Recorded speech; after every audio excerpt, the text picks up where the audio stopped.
toujours été que notre langue, nos cultures et nos couleurs, c'est là la force de notre francophonie.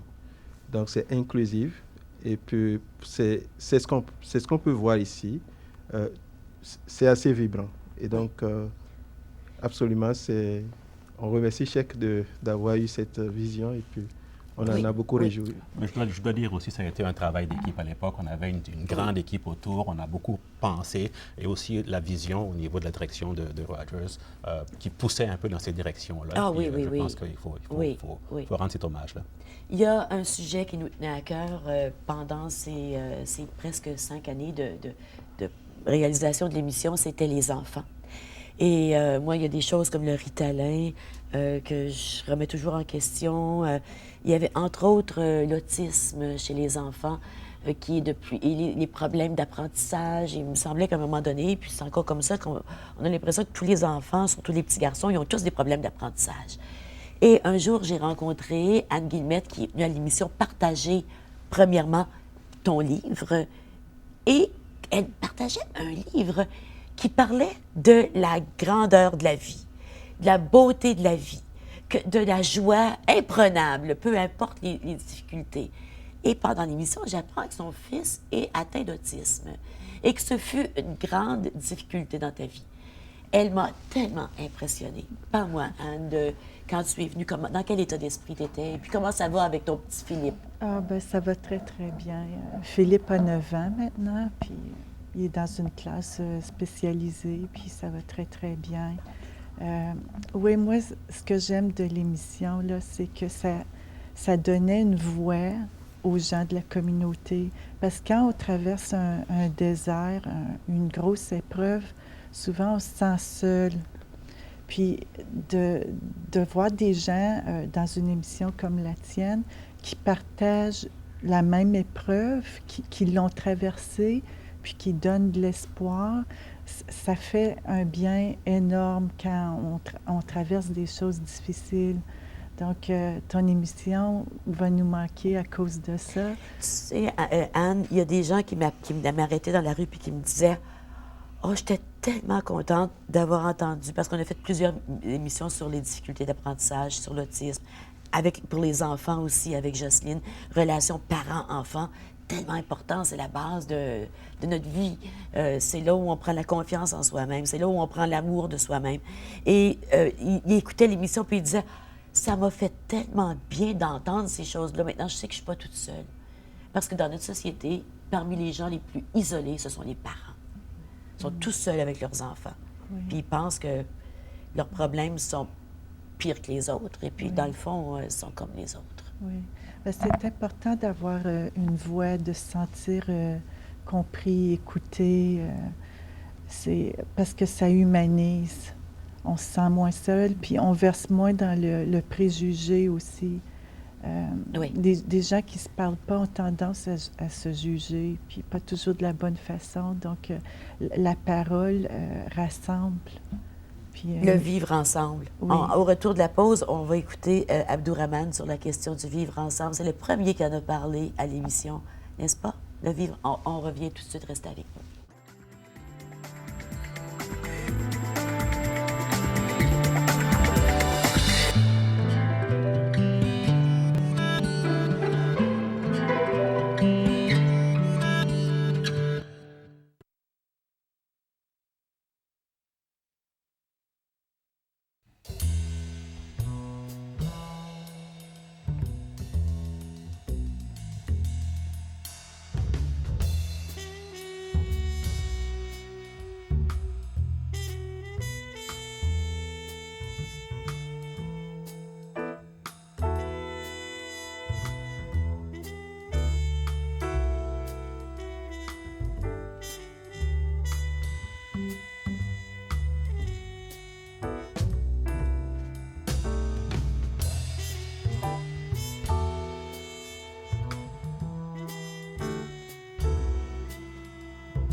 Pour en savoir plus au sujet de l'émission Pour tout l'amour du monde, visitez notre site Internet au www.tvrogers.com.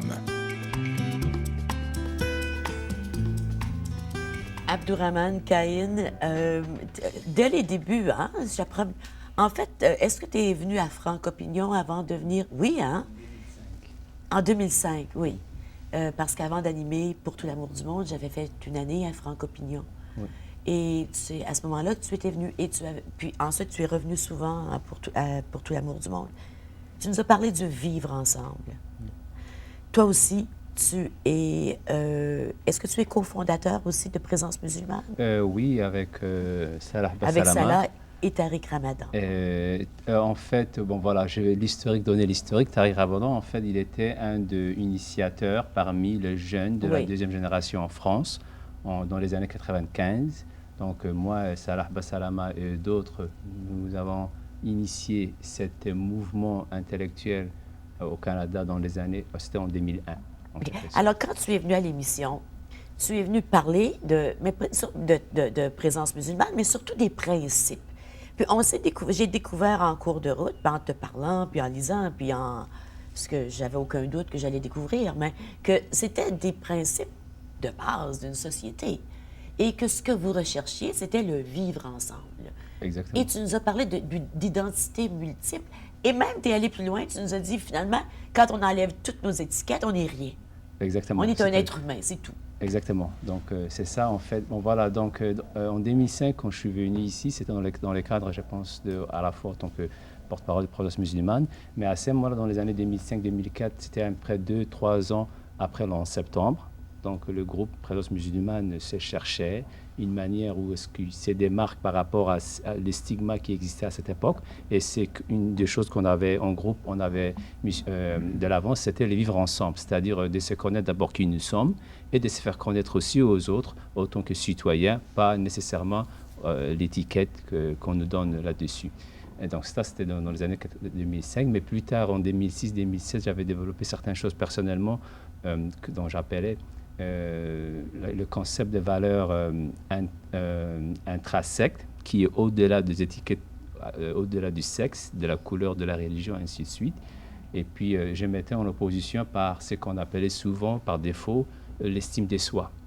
Et dans l'émission, je parlais, en fait, l'estime de soi n'existe pas, c'est un mythe, parce que je ne vaux rien, parce que si on me compare par rapport à l'autre, oui, on peut dire que cette personne est mieux que l'autre. Mais si je refuse ou si on ne me compare pas par rapport à quelqu'un d'autre, et je me compare par rapport à moi-même, c'est-à-dire je suis que moi-même, en quelque sorte. Et c'est là où est-ce que je mettais plus l'accent, les 3-4 dernières émissions que j'avais fait dans le cadre. Un des concepts que tu avais présenté et qui m'a toujours guidée par après, puis je l'ai ramené souvent dans les discussions, dans les entretiens, c'était le concept du citoyen. Il n'y a pas de citoyen minoritaire.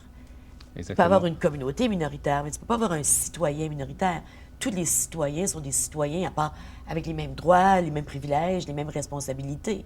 Et quand on voit la vie comme ça, quelle différence ça peut faire? Ça fait toute la différence du monde. Exactement. Ça fait tomber toutes les barrières, toutes les étiquettes qu'on se donne nous-mêmes ou que les autres nous attribuent, en quelque sorte. En fait, quand on parle de la question, vous avez mentionné aussi la question de l'identité. La question de l'identité, on peut diviser, il y en a 3 identités. Il y a l'identité que les autres te donnent, et que toi, tu n'as pas choisi, mais c'est les autres qui t'écolent. Quand on dit Ginette, c'est qui? Ben, certains vont dire, ben oui, c'est l'animatrice. Donc, ce sont certaines identités que les autres t'attribuent. Il y a l'identité que toi-même, tu te donnes, que tu as choisi selon tes principes. Et puis, il y a l'identité, en fait, qu'on peut dire la famille dont tu es né ou... En tout cas, on peut dire qu'il y en a 3, mais il peut y en avoir 2 aussi. Donc, ce que toi, tu t'attribues, ce que les autres t'attribuent. Exactement. Je fais présentement, je vais vous faire une petite confidence, je fais présentement un cheminement spirituel avec des exercices dans la vie courante, des exercices ignatiens. Puis on est justement dans toute cette réflexion. Je trouve ça intéressant. Je vais aller voir Diane.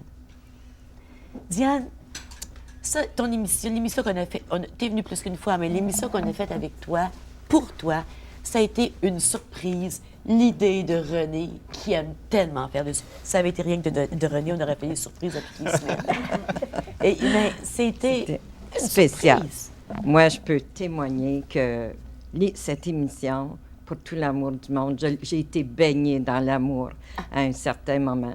Alors, je reçois un appel disant, Diane, on aimerait te voir à l'émission pour tout l'amour, pour la Saint-Valentin. Bien, voyons.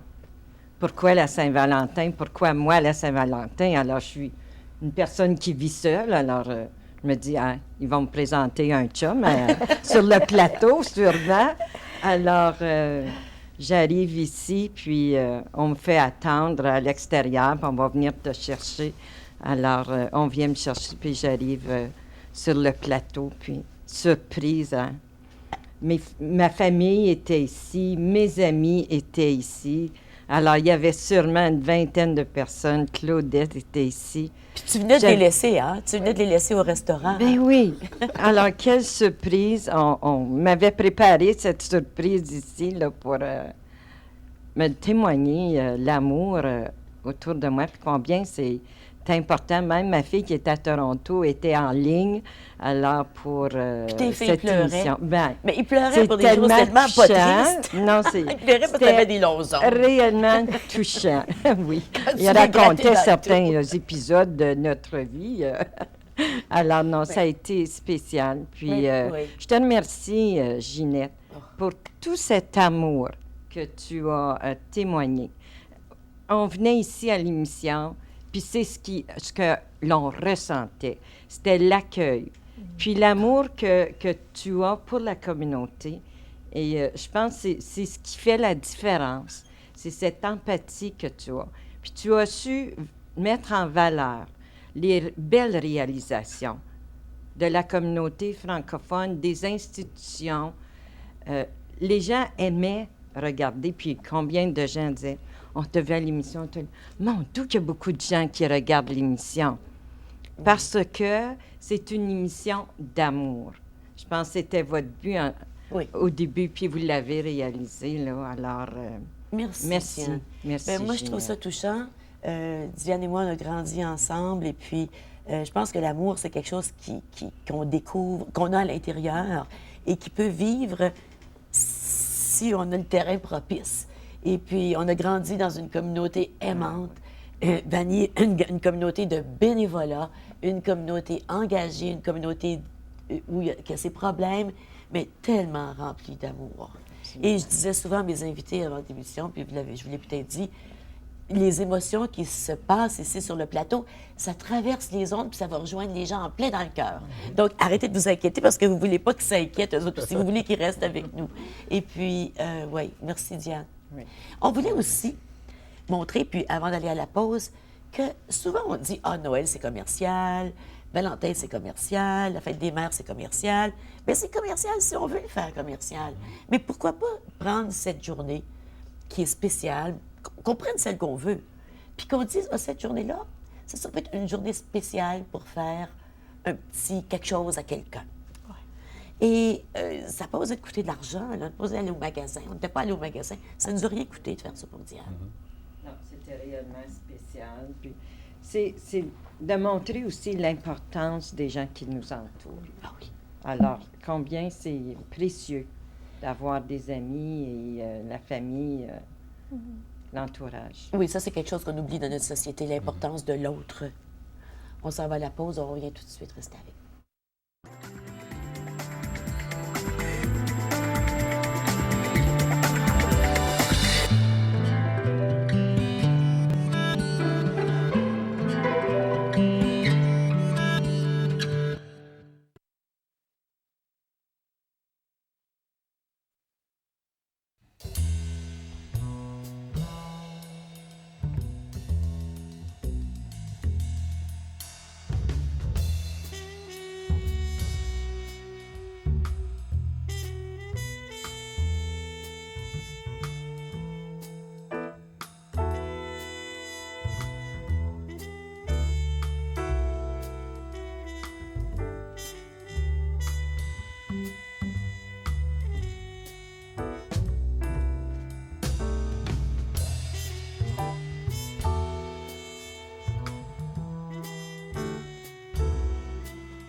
Vous aimeriez vous procurer une copie de l'émission Pour tout l'amour du monde? Visitez notre site Internet au www.tvrogers.com ou composez le 613-247-4601.